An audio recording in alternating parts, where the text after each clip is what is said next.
What's going on, everybody? It's Matt with American 4WD. Hope you're having an awesome day. Today I want to give a quick update on our buggy build and how it's been going and everything like that. So pretty much we had to stop working on it for a while, and within the last 2 weeks me and the other guys have been just pushing hard. So I haven't been able to film anything, obviously, but we got a lot of stuff done. So I want to give you guys an idea of what all we got done. So let me get back here, and so you can see what's going on. It is purple and it's painted, and it's got it going on. So and I'll do a walk around here a little bit.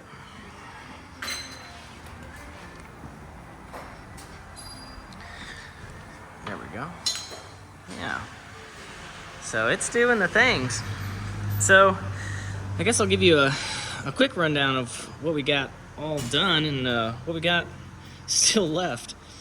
So as you notice, we finally have a front axle. It's out of a Dodge D something out of the 80s. I think a D600 or something. But basically it's a Dana 60. It's a passenger side drop. Kingpin, so that's really cool. We've got a bunch of parts for it and everything. We got truss welded on. We have the Ram Assist truss from Artec, and this is also an Artec truss. We got that all welded up. And so right now we are setting the placement of the front axle, and we will be clocking it so that way we can get our steering all situated and everything else. Speaking of steering, I want to show you guys the full hydro ram. So I know it's hard to see, and it's really heavy, so but anyways,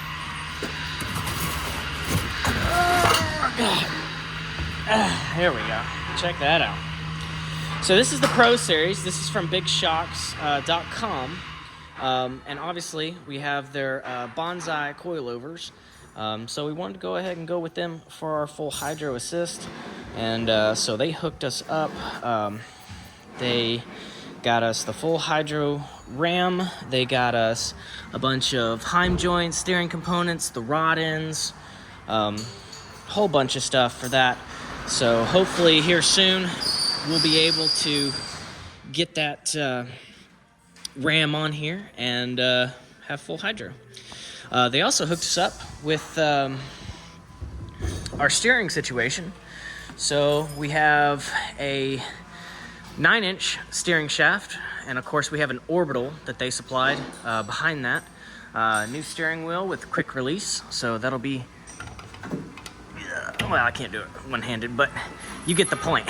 So we got our steering situated. We just need to make the lines from the orbital down to the ram, and that'll cure our steering. As you can tell, we've got seats in here with used harnesses. I think I showed you guys. We got these for free from Jason. Thank you, sir. I had to re-custom make the brackets to hold them, but they are straight. They're in there, and I think what we're gonna do is we're just gonna put new covers on them because they're in really good shape, but the vinyl's kind of rough. So I'll show you guys right here. Had a few little animal critters in here, so we're just gonna put new covers on them. And these harnesses are really old. They're from like 2010. I think we're just gonna get some new ones of those. But either way, we got that going and got that situated. So next will be, I guess the last time you saw it, the rear axle was not in here. So it's fully in there now. Oh God. But we got the 14 bolt in there. We got the Artec truss, We got the upper brackets, we got all the control arms painted, joints loosened up, we got the, we got the coilovers mounted, whole 9 yards, brakes on, the pinion guards set, whole 9 yards. So pretty much everything in the rear as far as suspension wise and axle, that's all done and in there. We've kind of got the old wheels and tires on there for right now. They were looking kind of rough, so threw a buff and some quick paint, and that cured them right on up. Of course, the coilovers are in, they're tight. We got new stickers from BigShocks.com. Thank you guys, that was cool.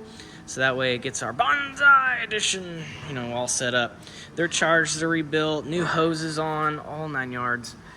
Blah, blah, blah. Of course, we're going carbureted, so we had to get a fuel cell. So we got this guy. This is a 20-gallon fuel cell. It is soft mounted right now. So we're gonna have to reinforce the mounting points and everything else, but it has a sump in it, it has baffles, foam, it has a fuel level sensor, so that's really cool. And so yeah, we're kind of mocking that up right now.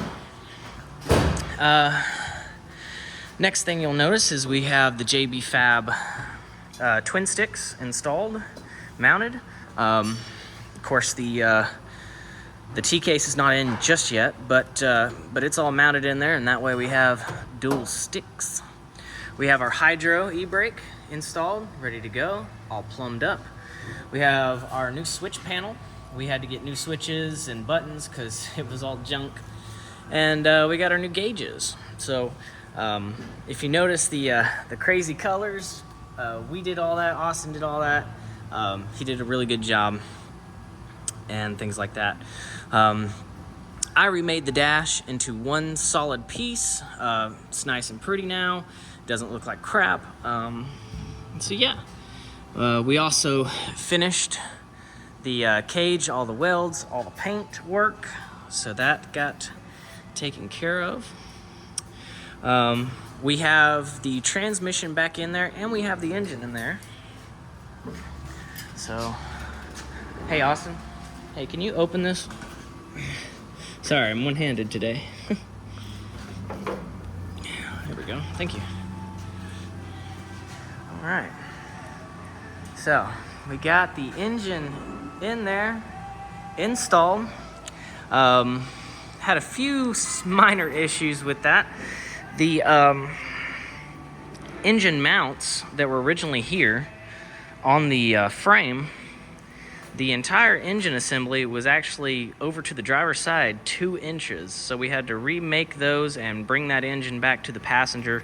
And now we got it completely straight back. We did a few things. We got a new 4-row aluminum radiator for the V8 swap, single fan. We have our alternator, we have our pulleys, we have our power steering pump. Everything's brand new. That way we don't have any worries. Bracketry, hoses,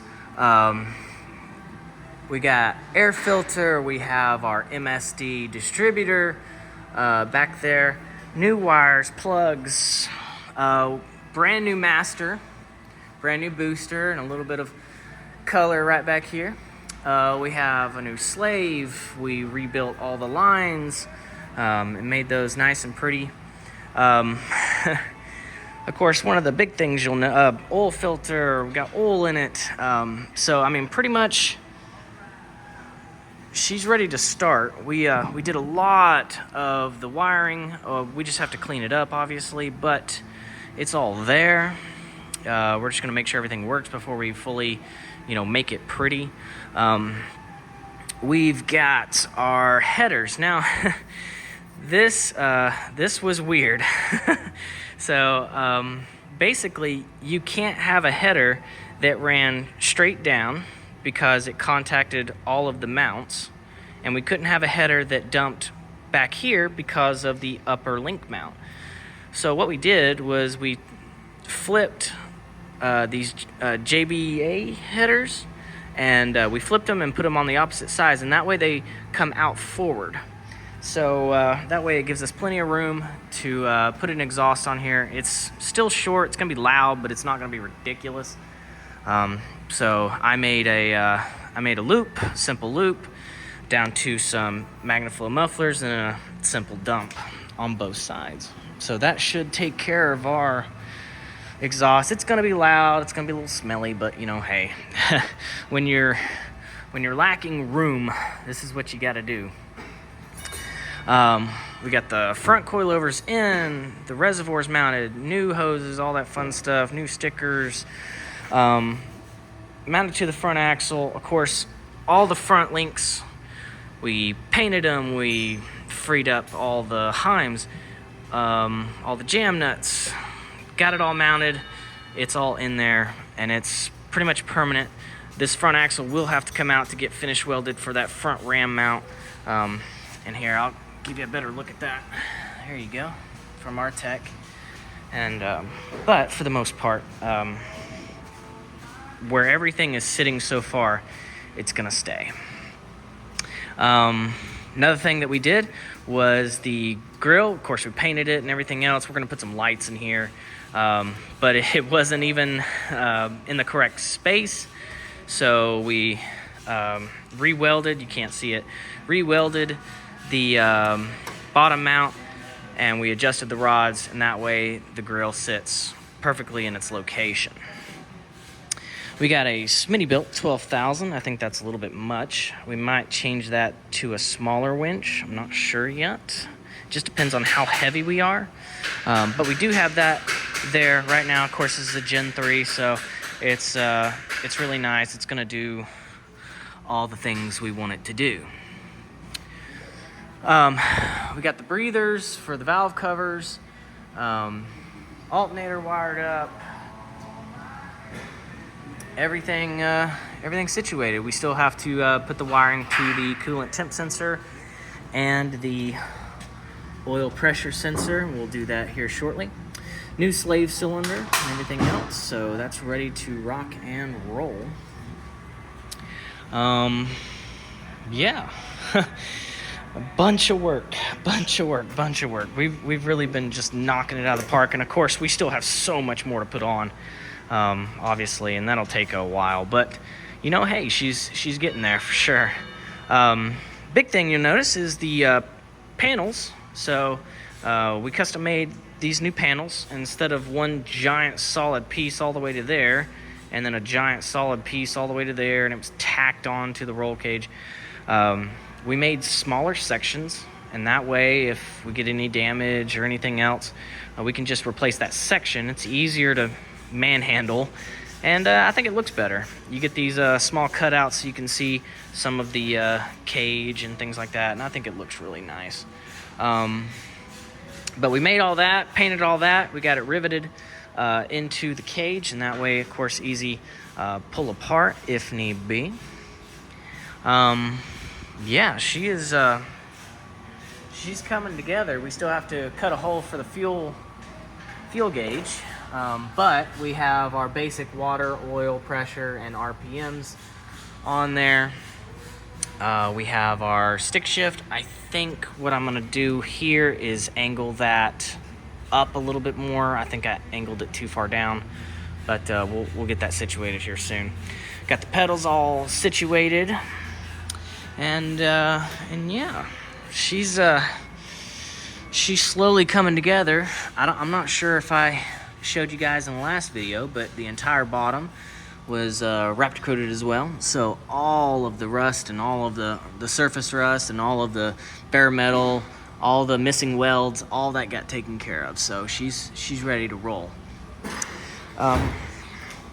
Last thing, we finally got the transfer case together. So that was nice. So we got the Chevy 205 together. We had to get a few different parts for it. Some of it was okay, some of it wasn't. But now we've got all new bearings, all new seals, all new everything. We have the JB Customs bracket on there for the twin stick shifter. We've got their shifter rod kit inside of it. She's pretty much ready to roll. yeah, so all we got to do is find some time to lift this heavy bastard up into there, and we'll be able to shift into four-wheel drive. But here soon, we will finally be able to start this guy and see what happens. Of course, this is a junkyard motor. We knew it ran, but and of course we did a hillbilly rebuild and looked inside, and nothing looked bad. Nothing, we put new parts on it. So I'm really curious to see if this is good. Lack of a better term. But yeah, guys, we are rocking and rolling it and getting it all squared up and squared away. It's been a fun little process. I think she's gonna do really great, and I think she's gonna be an absolute blast on the trails. Of course, once we get some stickies and probably some 42s or whatever this thing's gonna have on it. But yeah, she's definitely on the way, and we're gonna have to get some sort of spider web shades. That way we're not cooking in the sun. But yeah, we're slowly but surely rocking and rolling this thing. So I'll show you in here. We have so now that we've gotten this far, we're starting to kind of get the final list in place. So I'll show you this. This is kind of our list for the next little bits of this process, and then she'll be done. We need front lockouts, headlights, turn signals, just touch up the paint, hoses for the orbital. We need to get the soft lines for the brake lines. So we've got the hard lines from the master down to here, and the master brake hard line all the way to the back. But we need to get a soft line that runs on the upper control arm to the axle and then splits off to each caliper. So we need to get those made. Of course, wheels and tires, lug nuts. We need to get the front crossover bar, the strut bar that goes across the front coilovers. Get that up, going, painted, fuel gauge, wire alignment, clutch pedal pins, front drive shaft, rear drive shaft. I think we will be able to use this rear drive shaft. I think we'll be able to use it. We just have to custom screw late it together. But the front drive shaft, of course, all it came with was the stub. So we'll have to get another one made for the front, but we'll we'll get there eventually. But yeah, what else? The harnesses, the web shade, the throttle cable, we still have to deal with that. Coolant overflow bottle, something cool that I'm gonna do to that. Fuel cell vent, clamps on the line. We have a mock-up of the fuel system. So of course we have the tank, and then we have a little clickety-clacker down here. There we go, a little clickety-clacker down here. Again, that should give us plenty of pressure and things like that, but we need to clamp it all together. Oh, what the hell? What? Stop that. We need to get a vent, all that fun stuff, and that way all of this will be solid and good to go. We got our battery, we have an Optima in here, we got it all situated. We have to make some sort of mount to hold it down, but yeah, it's coming together. A ton of work has gone on the last 3 weeks, 2 weeks, 3 weeks. A ton of work. Just the panels was just, it's a bear, and trying to get them all set up, cutting out these little holes for your foot to go in so you can step up into the buggy. Getting the front axle, that was just rough. I had to drive 3 hours to go get it. It's just been a fun process, but I think this thing is going to be awesome. It's going to be great. Sorry I don't have my little selfie stick, but guys, thank you so much for watching the videos. Subscribe, like, all that fun stuff. Leave comments, let me know, and probably, once we get the list pretty much handled, we'll probably do stickers and all sorts of fun stuff. I think I have an idea of what I want to do with that, because these bare panels kind of look like it needs something. So, guys, I appreciate it. Thanks so much, and we will see you later.